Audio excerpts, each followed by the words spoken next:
Би эх жилийн төсвийг эрхтлийн үндэсний статистикийн газраас гаргасан судалгаанд суурлаад бидний инфляцийн эх жил инфляцийг нэг оронтой тоонд байна гэдэг энэ төсөв өргөн баригдсан байлаа. Энтэй уялдуулаад жил болгон энэ юугаа уялдуулж явъя. Тарифыг өсгөж явъя. Гол нь та хэдээс би үр дүн гүйцэтгэл нэг тийм чих халууцуулахгүй байх юм бодооч. Тэнд мөстөө байсан ч миний буруу.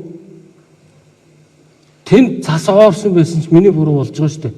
Яг тэгвэл манай нөгөө сөрөг хүчинд чи ажил хийж байгаа хүнтэй л ноцолдчихэж өөрсдийнхөө рейтингийг өсгөх нь намайг харлуулвал муу байлгавал 28 онд ялна гэдэг нэг юм өчүүхэн бодолтой байж байна. Дээр нь би бас энэ ядцсан улс төр хийж байгаа хүмүүст бас нэг зүйл хэлмээр байгаа. Шүн ороогүй явдаг энэ түүхийн ажилчдыг битээ хөгийн улс төртөө хутгаарай. Хоёр нарны хооронд өдөр шөнөгүй ажиллаж байгаа. Цас ороход өдөр шөнөгүй ажилдаг. Бороо тийм ээ байгалийн гам шиг бүх юм тохиолдсон үед энэ хүмүүс ажилдаг. Тийм ч учраас би эх жил ч гэсэн энэ түүхийн ажилтны цалин нэмнэ. Инфляцтай уялдуулж.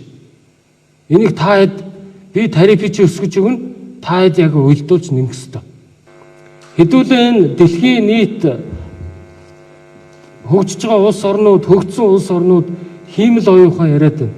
Хэдүүлээ хиймэл оюун ухааныг нэг бүрэн дүүрэн нэвтрүүлж чаддгүй маа гэхэд хот нийтийн аж ахуй тоног төхөөрөмжийг бүрэн нэвтрүүлье.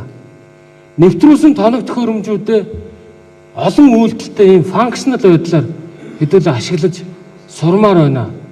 Энэ олон тэр төлсүүд тоноглолуудыг авах тал дээр өнөөдөр та бүхэн захирчийн ажлын албанд захиалга өгөө.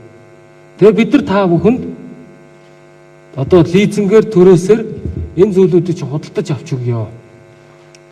Эх жилээс эхлээд бүх хайс ажлуудаа хэдүүлээ тоног төхөөрөмж явуулаад 7 хоног бол угаадаг болмоор байна. Үүнтэй холбоотой захирчийн ажлын алба энэ хот цэвэрлэгээнийхээ тэр үнэлгээний аргачлалын тэр шинжлэх ийм шаардлагууд байна. Би энд ирсэн та хэдэд амлсан. Би амлсандаа хүрсэн. Хот нийтийн аж ахуй.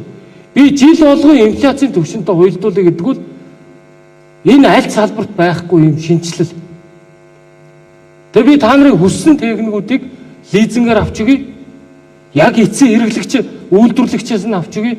Дунд нь ийм нэг шахааны нэг ийм хөгийн тоног төхөөрөмжүүдийг хэдүүлээ авахгүй бай. Европоос хэдүүлээ авъя. Скандинавын хоогийн хүүтний улиралд хэрэгэлдэг тоног төхөөрөмжүүдийг цаашид авъя. Тоног төхөөрөмжүүдийг тодорхой элэгдэл хорогдлыг нь тооцдог хугацааг нь нааш нь богиносгож татъя. Тэгээ хаагдталдаг болъё. Магадгүй хаагдталсныг хөдөө аймагуудад хэдүүлээ хямдруулаад өгдөг энэ зарчим руу явъя л гэж байна.